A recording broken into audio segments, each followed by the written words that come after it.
The results of the niching experiment, are prenups a good idea? And is it wise or narcissistic to call yourself a queen or a king? We'll see you right after this. G'day and welcome to the Tinder Project, the podcast where a straight Aussie man attempts to survive 365 days dating online as an American woman. I'm your host, Mark Rosenfeld, Australia's dating coach for women. I'm here with my sidekick, self-love coach, Teal Elisabeth, and together we have one mission: to make meeting good men fun and easy for you. Let's give it a whirl. Teal. Hi, Mark. How far away are you? When's the date? 6 weeks and counting. 6 oh weeks. My gosh. That's so exciting. Congratulations. So and you said exciting. you're feeling very pregnant now, which I would kind of hope by this point of the pregnancy. Yes. I really want to get Spencer to do the watermelon challenge. Have you heard about this? No, what is this? Oh my God, it's so great. Because, I'm going to show you. I got a freaking watermelon in my belly right now. Yeah, you got it. You got it. Very. You look pretty very big. nice. You're very shapely pregnant lady. Oh, well, thank you. Thank you. I've still been doing my Pilates when I have a chance. So, trying to keep That's my amazing. my ass looking good and my belly looking big.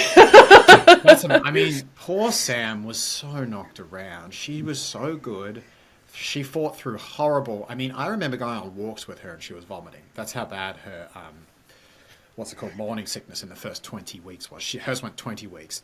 Yeah. And she was doing so well, and then she got the flu and essentially fractured and dislocated a rib just from laughing, sadly. Worst way to break a bone ever. And from there, unfortunately, she was just she couldn't sleep and the exercise fell off. So I think that was about month 4 or 5. Yeah. She did such a good job. I was so proud of her, and then she couldn't anymore. So for you to make it Yeah. within 6 weeks, I mean, I'll tell Sam not I to mean- listen to this. She might be a bit jealous, honestly, of you, Teal. It's very You don't have impressive. to tell her. I'm an overachiever in every category, always. So, it hasn't been as regularly as I'd like, but when I have some energy, even though I haven't been sleeping either, it's been important for me. Because to me, I think this is actually a really good talking point just for the podcast. Doing the things that make you feel like you is going to actually make you just a better human for everyone around you. And exercise to me is such a huge part of my identity. And I've really cultivated that as part of my identity. So yes, I have the excuse of I'm nauseous. I'm, so sick with a sinus infection, all these things. I can't sleep. But at the end of the day, I feel worse if I'm not honoring my body and giving it what it needs. As long as I'm resting and counterbalancing the rest with it. I agree with everything you say, and it pains me because my identity has been deeply entwined in exercise for 20 plus years. I remember first walking into a gym when I was 16, and I don't think I've missed a week since. Until, what are we now? Month 10, until probably about 5 months ago. And the sleep just got so exhausting and so beyond anything we could handle that I haven't been in the gym in 5 months. Now, surgery, I guess, is kind of an excuse, right? Because you're not allowed to lift. Totally. But, There are seasons. yeah, I miss it. I miss it because I am not able to follow that advice right now that you just shared. Yeah, and it's not to make you feel bad at all. It's more of just, it was an eye-opener for me of wow, I have every excuse to say, it's fine, Teal, don't worry about it. But my body actually was craving it. And even doing a gentle version of it, it was I feel better. I feel better overall. This is a conversation topic for another day that I really want to pick your brain on, because where is the line between self-compassion and self-excuse, if that's the term for excuses, basically? Where is the line? Because I could say, well, I'm feeling okay. I should be back in the gym. And sure, the doctors said it would take 6 weeks, but I'm kind of on the younger side. I could do it in 5 or do it in 4. And I find that balance hard to tread because I've always leaned on the over-performer side. I've always leaned on the no excuse side, but sometimes it burns me out, I'll be honest. And one coach, I will say, gave me a piece of advice once, and he said, if you get to the gym and within 10 minutes you start at the gym and your body is telling you to still go home, after 10 minutes, then go home, was his advice. But he said, get there and then you'll find out if it's laziness or real. And it takes a bit of extra time to go there, but that's one thing that helped me. But I want to hear, I just want to recycle because that's a conversation for another day. What's the watermelon challenge? Oh yeah, the watermelon challenge. I'm go back to that, Mark, because that sounds fun. What is it? I feel like I'm carrying around a watermelon at this point. It's actually the size of a pineapple, this little sweet girl. 5 pounds already. But the watermelon challenge is basically at the end of your pregnancy, you strap a literal watermelon to your husband with saran wrap around their Okay. belly. And you make them do everyday basic tasks that you have to do so that they can get the sense of what it's actually like to be pregnant. This sounds like good entertainment, actually. I would consider doing this when my stomach is able to handle it. Have you seen the one where they zap guys to the pain equivalent of giving birth? Oh, God. Or put electrodes on them? You'd have to bring out a full-on taser then, yes. I have seen it. It's pretty impressive. I think that would make good entertainment too, actually. That's a good challenge. Maybe I will tell Sam about that, and maybe I won't. Depending on how confident I'm feeling that day. Let's talk about Tinder Project. Speaking of challenges, I want to show you how the niching is going. So for those who might be new to the episode, we have been niching down for a man who wants to have kids within a year, which is bloody tight schedule. Having the woman be a stay-at-home mum, as in after the kids are born. So she's working right now, but she wants to transition to a stay-at-home mum. So again, that's a thing that is quite specific. And having a relationship coach. So those are the big three. So far, we have had 14 days, Teal, and we have had 3 dates with guys who are either A or B. Now, there's 4 categories, A, B, C, or D. My clients help me grade the guys, so this is not my opinion of an A, B, C, or D. This is the average of my clients. And of those 14 days, we've had 3 guys who fit all the things we're looking for, answered the question in the bio, and answered the chat questions and got basically through to calling us and a date. So I think 3 and 14 days, especially considering the first 5 days are very slow, and they're A's or B's. These are not the C's or the D's. A's and B's are attractive people. I think that's pretty good. You've had 3 phone calls, you said? 3 phone calls with B's or A's. They've all been B's. I thought we had an A this morning, but my clients outvoted me. What was it? 4-2 that he was a B, not an A. So, all right, he's a B. Fine. I think he's an A. I think you guys haven't been rough this morning. B's are very, very wonderful. This man, my client, so this guy runs an art gallery. Like, buys and sells art. He was the right age, 6'1", handsome guy. I went, clients, come on, that's worth an A. And they said, no. He said one thing in his bio that he wasn't sure about having a relationship coach. So I said, all right, he did say all the other things right, but that's fair. Maybe he just hasn't been introduced to it yet, but he loses an A based on that. So fair enough. But yeah, 3 dates still. So very good. This is inspirational. I really do think for any ladies listening, what Mark is doing is he is really strength testing all these really, hot spot topics to really see, like, is this just like a total out of left field wish and desire that is never actually going to really come true? Or is this something that, if you really have it clear, you're going to find your types of people. You just have to kind of clear out your own shit, I think, too, of the biases and the fears and the worries that if you really lead with your heart and be real about what you want, that's actually out there. So this is a really, really big proof of that, I think. And one other thing I'll add to that, which is just kind of interesting. You remember in previous months, we would go through maybe 80, 100. I think the most we went through was 150 profiles to get our 12 dates in a month. Mm-hmm. So 150 profiles, 12 dates. This month, to find those 4 guys, I said there's 3 that are B's or above. So far this month, in only 14 days, using the filtering system, we got those 3 dates from almost 300 guys. So we've been through a lot more people, which is good and bad. I think on the one hand, it does feel like we're churning through a lot of humans to get those dates, which feels a little robotic and inhumane to me. On the other hand, I guess one could argue, well, it's a lot more efficient. If you're getting through 100 guys a month and getting, that many dates versus if you're getting through 500 guys a month with no additional time and still getting the best ones coming through, you could argue, is that just a more efficient system or is it a more robotic, inhuman system?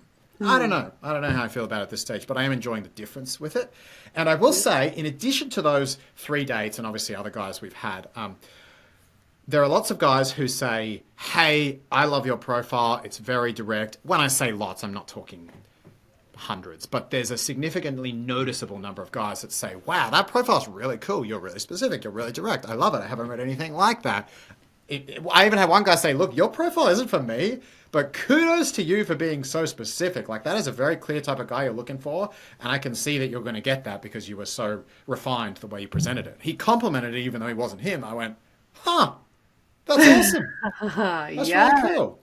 Yes. And it really goes into the visioning talk we had a couple weeks ago. You know, it's like the majority of women, when I talk to them on a call and I say, what is it that you want? You know, if I had a magic wand and I could give you what you want, what is it? They actually can't tell me clearly what they want. And this is one of the challenges. It's forcing you to come up with it. Yeah. Mm-hmm. We have to be so incredibly specific, not just on the paper stuff, but the feelings and the visceral, just knowing what that is like, how to experience that, for that to even be able to cross our path. Mm-hmm. And as I say, I'm still so torn on this strategy because, you know, I would never go to, let's say, a networking event or a singles event or something and be like, all right, I have to find exactly this type of woman amongst the 100 women here and the other 98 can bugger the hell off. Like, I would just never approach a social setting like that. You know, I'd say, cool, let's meet some cool people and see what comes of it, and kind of let something grow from there. So even though this kind of strategy feels more artificial, you know, perhaps it'll equally or outperform or just underperform the other one, but maybe more user-friendly. I think it's interesting that probably, as the saying goes, different ways to skin a cat. There's different ways to get it done, and perhaps this will turn out to be more efficient, even though it's not a classically social get-to-know-you with an open energy approach. You're still open, but kind of only to the very specific people you want. Right. Well, with that conversation about specifics, I would be really curious to hear your thoughts on prenups. I mean, talk about talk about just cutting all the romance out of a marriage proposal. I want to spend the rest of my life with you, and but in case you break up, here's all the stuff that I need. When it doesn't work, here's what we're gonna do. Here's the contract. What are your thoughts? Yeah, I'm just gonna be direct and say I believe in them, and I believe everyone should have one. Care to elaborate? Yeah, there's a couple of reasons. The biggest one is, to me, it's a test of whether or not you should get married anyway. It's like the ultimate team building exercise that if you can't do it well, you obviously can't have the difficult conversations that a marriage is probably going to need. So I think it's a good test of a marriage. I think it makes you consider things that you perhaps hadn't considered and hadn't had advanced conversations about. Now, I've missed conversations in my marriage too, so it's not like a prenup gets all of them. But a prenup will force you to have a significant number of them. And it's one of those things that if you do it right, it's done, and then you never need to look at it again.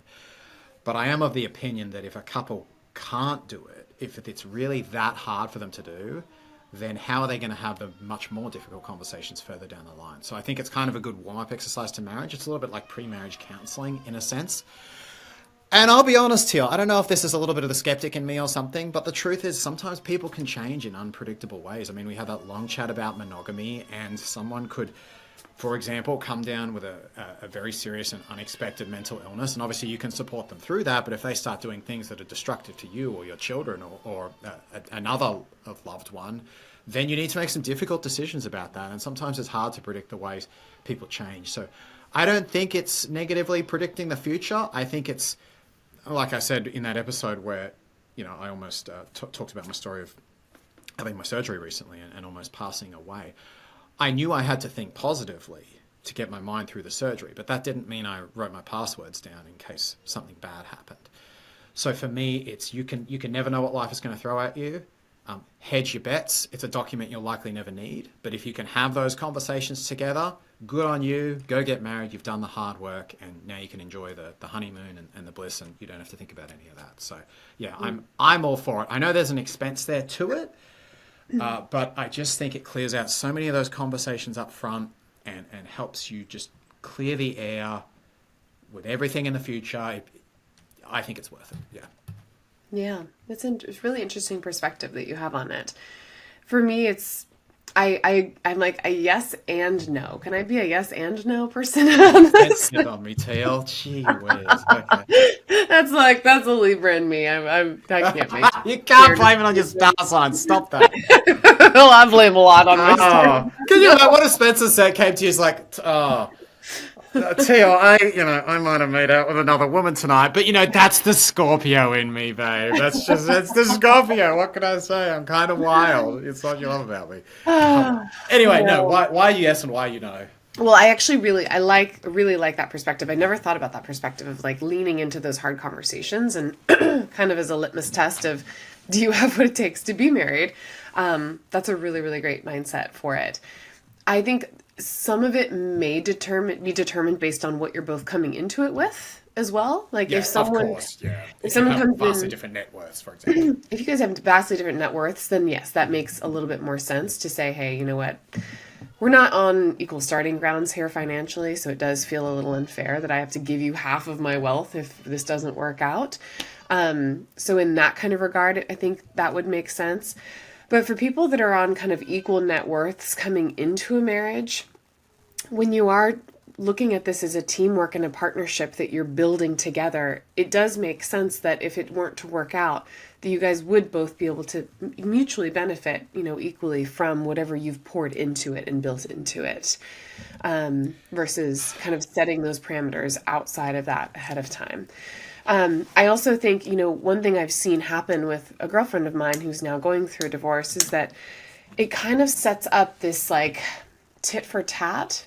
And maybe that was just her experience, but it's like, okay, well, I'm coming in and I'm paying for this and you're paying for that. And I'm handling, I'm getting this no matter what happens and you're getting that no matter what happens. It actually created a place for the relationship to not feel fully safe because it was almost like, okay, well, if something happens between us, I know I'm going to be fine regardless. But the other person was like, I don't know if I'm going to be fine. I could be down and out. So I don't really want to rely on you in this marriage for finances because I need to focus on my career, because if anything were to happen, then I'm going to be, out of luck. So it kind of put this weird like pressure on the relationship because Was it lopsided, you're saying? Yeah. So I just think that it can kind of create some weird money dynamics and almost come into it. I mean, money is such a huge topic for relationships and it does need to be addressed. And I think it is a really huge part of premarital counseling to be able to talk through money challenges and how you would address money. But one of the biggest things that I actually thought was, and maybe this is an overly romantic gesture, was Spencer came to me and said, all my money is your money. Like when we do this, this is yours. And it was a huge act of him saying, like, I believe in you. I believe in us. We are a team. Like, I don't want to be separate. I don't want it to be your little stash and my little stash. And we've got these like little, little squirrel funds. Like we are a team together. And it was, that to me was a huge act of trust building. Totally. And at first I almost didn't feel comfortable receiving that kind of gesture. But since then, it has been able to continue to balance out. Where I bring things in, he brings things in, and we all put it into this, this beautiful pot together. So we don't have a prenup for us, and maybe that's foolish and maybe that's ignorant, but we put a lot of thought and intention in talking into why we didn't want to do that. Mm-hmm. I like that. The only thing I would add is in your friend's example, I would say a prenup, if it's done well, should make both people feel safe. And it sounds like maybe that didn't happen in your friend's situation.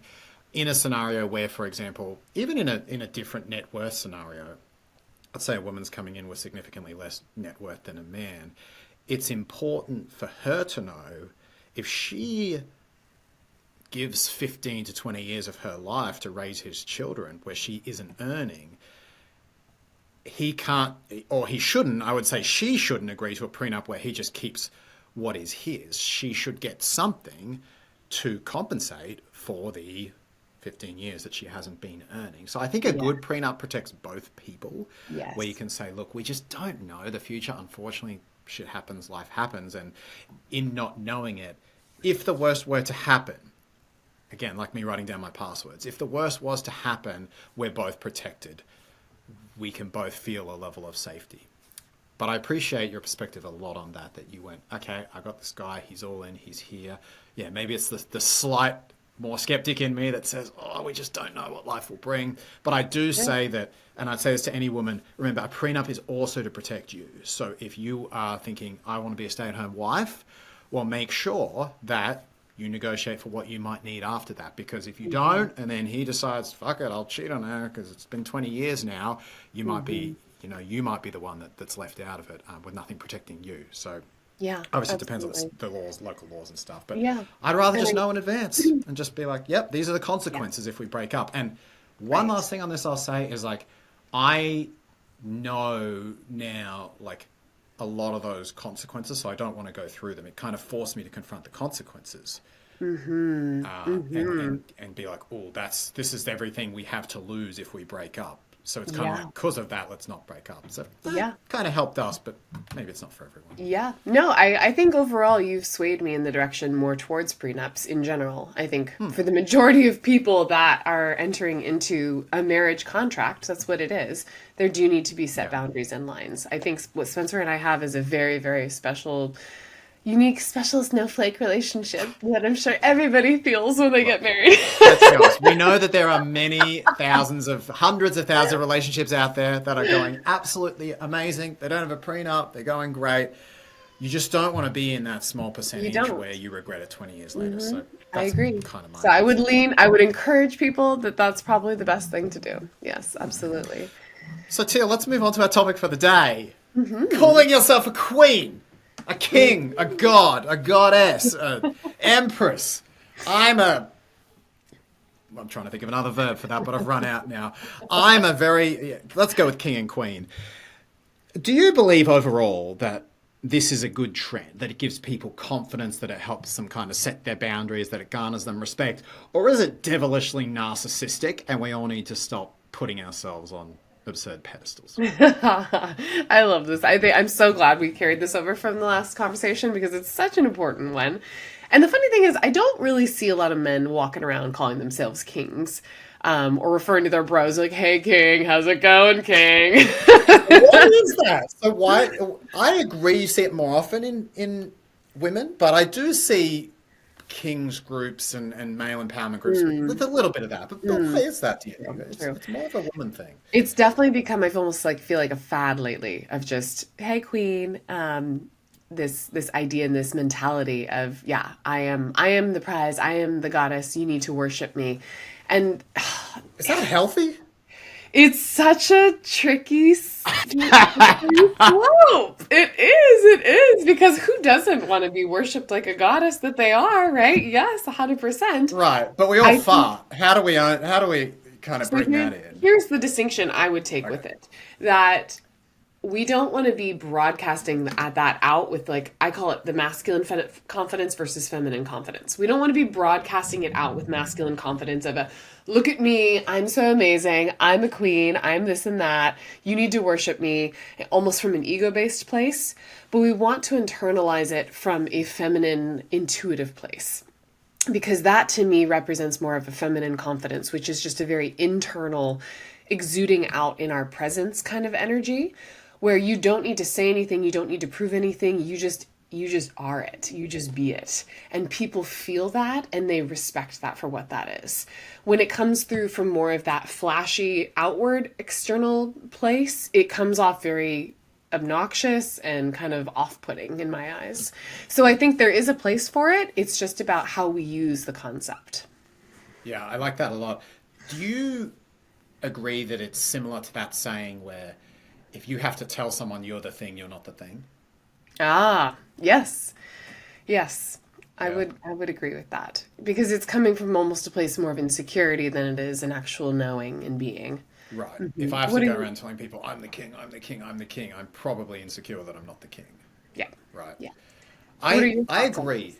Yeah, I mostly agree. If you are using it as an internal model of how to carry yourself, whether it's king, queen, god, goddess, whatever that is, I think as an internal frame of reference, especially if you're someone who's attempting to raise their confidence, raise their boundaries, carry yourself through life more effectively, I think it can be a helpful thing to model. Kind of like if a woman says, well, I love Kate Middleton, she's the queen, I want to be more like Kate Middleton, I'm going to adapt some of Kate Middleton's traits, and she starts embodying those traits. Yeah, I actually really like that. I also don't mind in the informal group setting in the social aspect of it. So if one woman calls another, you're a queen, man, you're a king. I think it can really boost people up with people you know to receive that from others. Once you cross the line of telling it to strangers, that to me is where it's coming from a place of insecurity. Again, if you have to tell someone you're a king, you're clearly not a king. I find that the more you hear someone talk about that stuff, the more insecure you perceive them as, and the more it feels they're trying hard. So as a model to build confidence, I mean, I have one of my groups is the Empress Club, and I also have the Queen's Club. So in a sense, this is why I brought this up as well. I went, am I doing my clients a disservice here? And I think if they took that and are like walking around saying, yeah, this is who I am, I'm a queen, I'm an empress, then yeah, I probably am. But it's more of a term that they use interchangeably just to communicate with each other a little bit. I don't think any of them take it away and tell the public that that's what they are. And I'm sure there's 3% of the population is diagnosable narcissists. So I'm sure if you tell someone in that 3% often enough that you're a queen, you're a goddess, they'll start running around with it. And I'm a queen, I'm a goddess, you respect me, blah, blah, blah.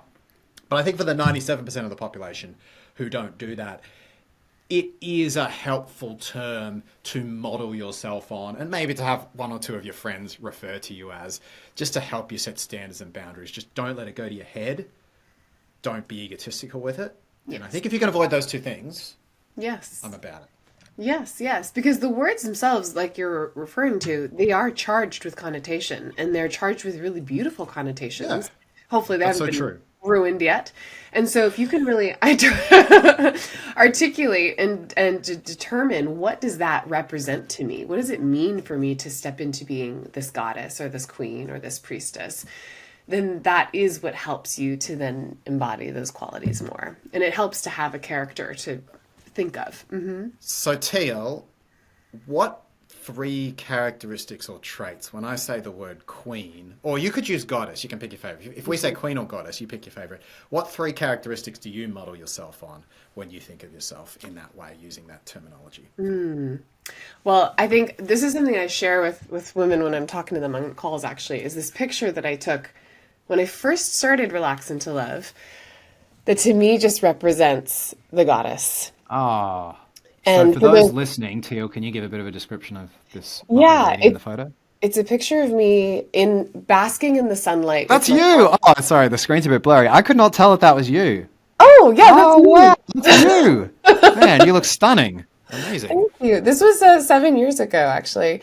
It's a picture of me in the sun with my arms stretched open, my chest open wide in a beautiful, stunning gold dress.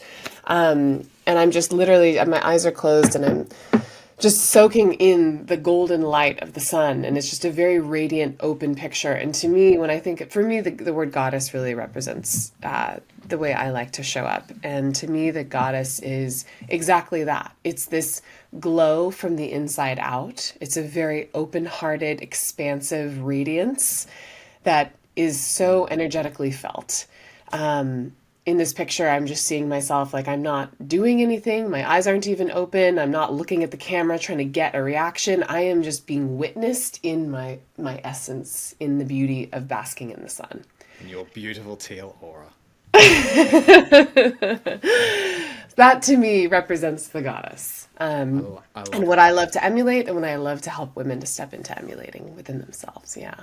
What is it for you? What 3 words come when you're working with women to help them step into that empress or that queen? What are the qualities? I thought you were about to ask me when I think of king or god. I thought that's where that was going. When I think of queen, I actually think of a lot of the traits that Queen Elizabeth and Kate Middleton present as, or at least embody: grace, it's the modern poise, day confidence. Yeah, grace, poise, and confidence, I think, are the first 3 that come to me straight off. Grace, poise, and confidence. I love those words so much.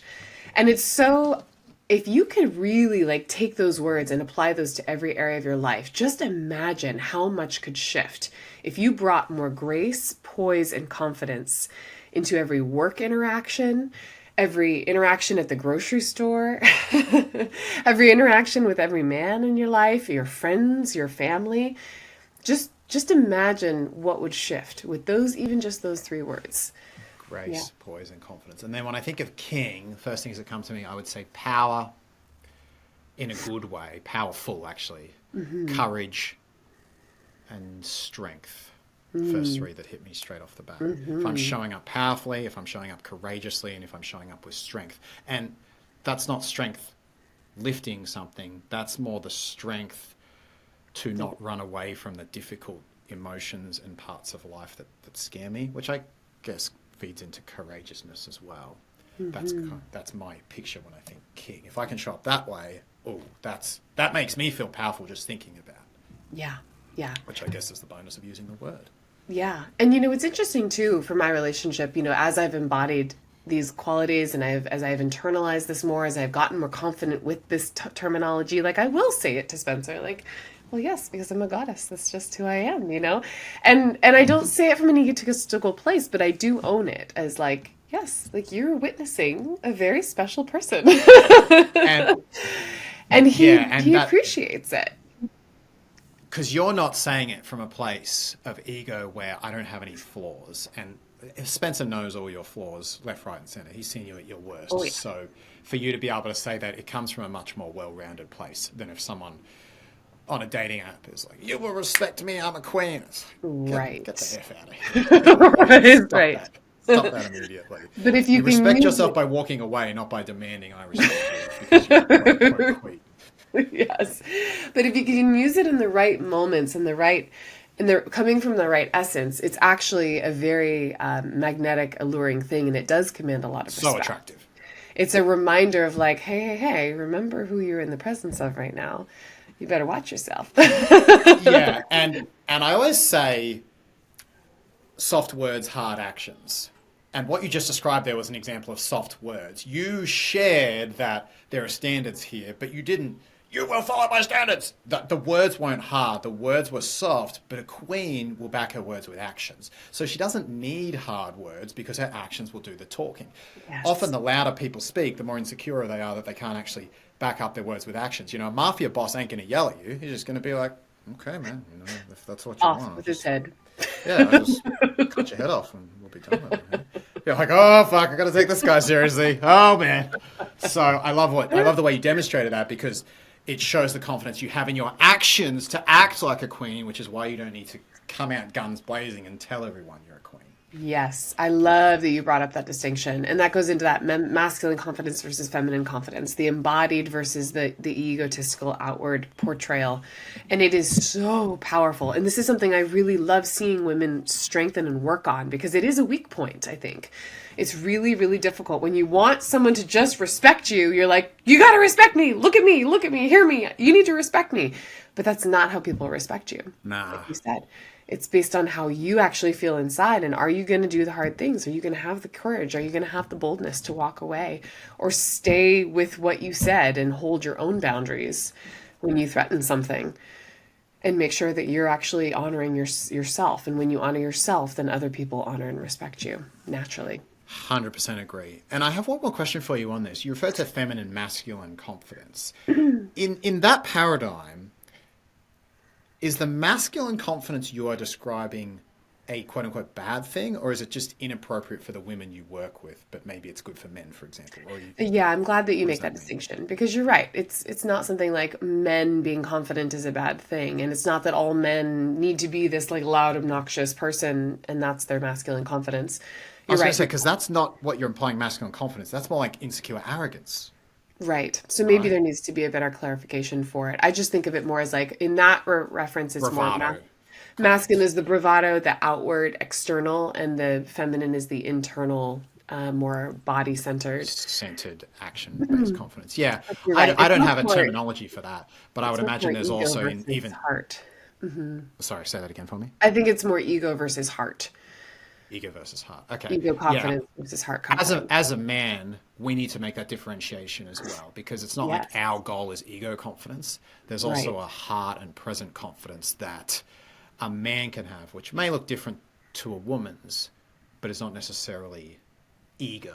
It's that centeredness, almost a stoic present confidence there, that men can show up in, and Yeah. maybe we need a word for that. I think we need a better word for it, because I think it goes either way. It goes for men or women. It's Right. that bravado, or it's the internalized stoicism. Absolutely. Right.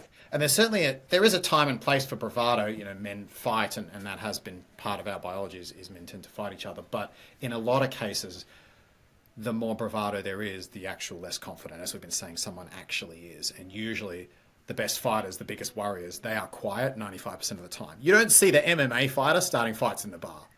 Like, that is not the guy who's getting into fights. He's the guy who's just being quiet, chilling, and or the samurai who's just they ain't starting fights. His sword. Like, it's not even worth their time. They're so confident they would never fight anyone in a bar. So yeah, that's probably a good example. True. I love that. So, great conversation. If someone wants a call with you to become a queen themselves and really act like it, your booking link is in the show notes. Yes, and if anyone is just really loving to dive more in and get curious about this Queen's Club and Empress Club and just want to talk to Mark more, we'll leave his link in the show notes as well.